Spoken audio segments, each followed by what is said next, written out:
Hello friends, welcome back to મુક્તિસ kitchen. હું છું મુક્તિ પંડ્યા. આજે આપણે બનાવીશું જે શ્રાવણ માસમાં ખવાતી ફરાળી વાનગી, જેમાં હું બનાવવાની છું ફરાળી બટેટા વડા, જે ખાવામાં ખૂબ જ ટેસ્ટી અને સરસ લાગે છે. જો તમને મારી આ રેસીપી ગમે તો લાઇક, શેર, સબસ્ક્રાઈબ કરવાનું ના ભૂલતા. તો ચલો હવે આપણે શરૂ કરીએ. મેં અહીંયા 3 મીડિયમ સાઇઝના બટેટા લીધેલા છે, જેને મેં બાફીને રેડી કરેલા છે. હવે આપણે આને મેશ કરી લઈએ. મેં અહીંયા બટેટાને મેશ કરી લીધેલા છે. હવે આપણે ફરાળી બટેટા વડા બનાવવાનો આપણે મસાલો રેડી કરી લઈએ.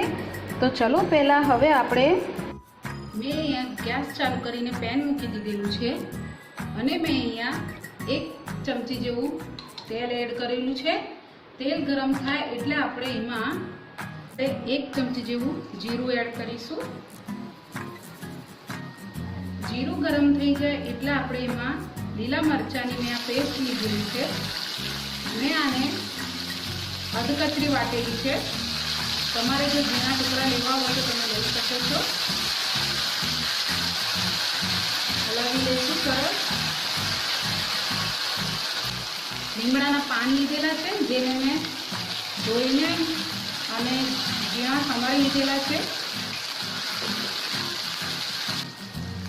હવે અહીંયા આપણે લઈશું આ મેશ કરેલા બટેટા,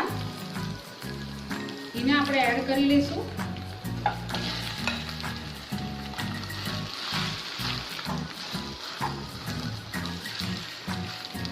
પ્રોપરલી મિક્સ કરી લઈશું. ગેસની ફ્લેમ આપણે સ્લો રાખવી.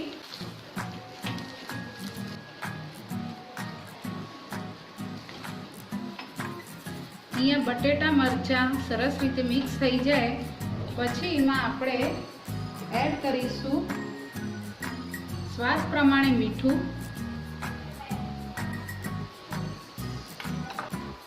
અડધી ચમચી જેવું મરી પાવડર, કોથમીર એડ કરીશું ઝીણી સમારેલી. બટેટામાં થોડો ખટાશ અને તીખાશ બેલેન્સિંગ કરવા માટે આપણે અડધી ચમચી જેવી સાકર એડ કરીશું.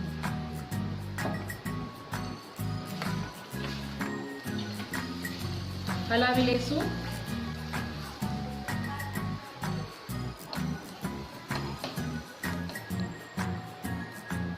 હવે આપણે 1 થી 2 ચમચી જેવું લીંબુનું રસ નાખીશું.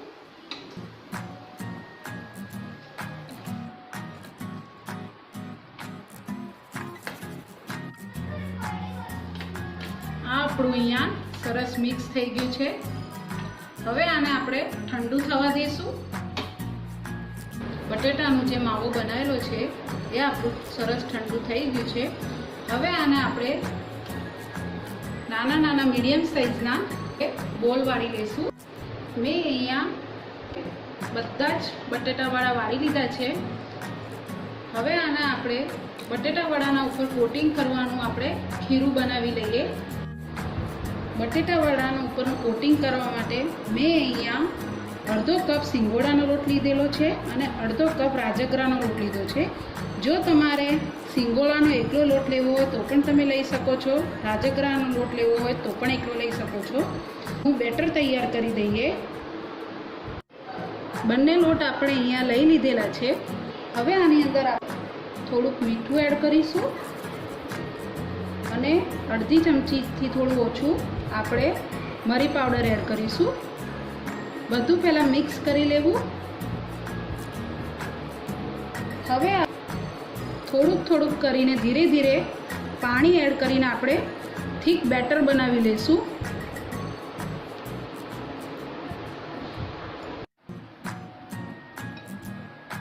આપણું અહીંયા આ બેટર રેડી થઈ ગયું છે. આપણે આવી કન્સિસ્ટન્સી રાખવાની છે. ના બહુ જાડું ના બહુ પતલું બનાવવાનું છે. આપણે ફરાળી લોટ મળે છે બજારમાં, એ બી તમે લઈ શકો છો. તો હવે આપણે શરૂ કરીએ તળવા માટે. મેં અહીંયા કઢાઈ મૂકી દીધેલી છે અને તેલ ગરમ કરવા મૂકી દીધેલું છે. તેલ ગરમ થાય એટલે આપણે પહેલાં ચેક કરી લઈશું કે તેલ આપણું ગરમ થયું છે કે નહીં. આપણે થોડું ખીરું આમાં પહેલાં એડ કરીને જોઈશું. તમે જોઈ શકો છો થોડા તરત જ ઉપર આવી જાય છે. મીન્સ કે આપણું તેલ અહીંયા રેડી થઈ ગયું છે બટેટા વડા તળવા માટે. આમાં એક એક બટેટા વડાને આપણે તળીશું. ધીરેથી એડ કરવું. ગેસને મીડિયમ ટુ હાઈ રાખવાનું રહેશે. હાઈ એટલા માટે રાખવાનું કારણ કે અમારો રાજગરાનો લોટ અને સિંગોડાનો લોટ છે. જો તમે સ્લો ગેસ પર આને ચડાવશો તો આમાં તેલ રહેશે બહુ જ.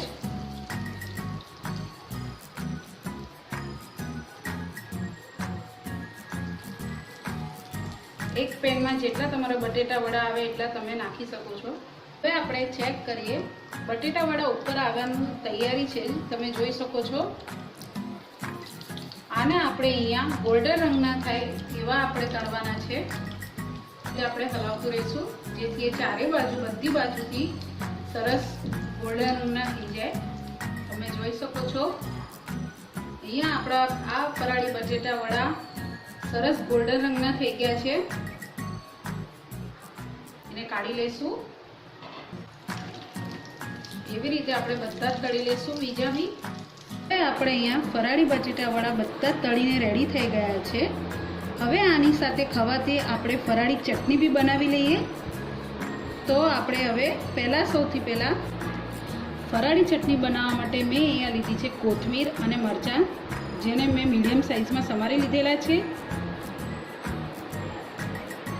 2 થી 3 ચમચી જેટલા આપણે શેકેલા સિંગદાણા લઈશું.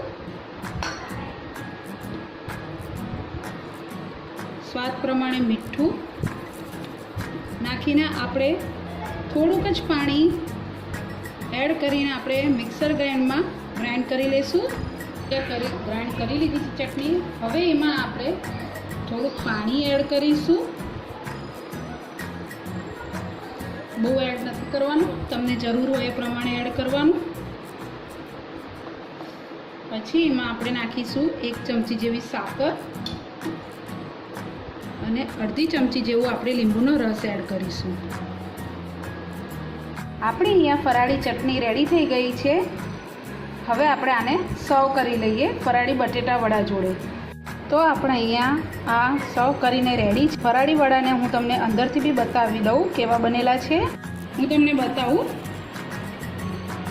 તમે જોઈ શકો છો અંદરથી સરસ રીતે આપણા ફરાળી બટેટા બન્યા છે. અંદરથી સોફ્ટ, ઉપરથી ક્રિસ્પી. આ ફરાળી બટેટા ફરાળી ચટણી જોડે ખૂબ જ સરસ લાગે છે. તમે જરૂરથી ટ્રાય કરજો. અને તમને જો મારી રેસીપી ગમે તો મારી ચેનલને સબસ્ક્રાઈબ કરજો, બેલ આઇકન પર ક્લિક કરજો અને મારી ચેનલને શેર કરજો. Thank you for watching.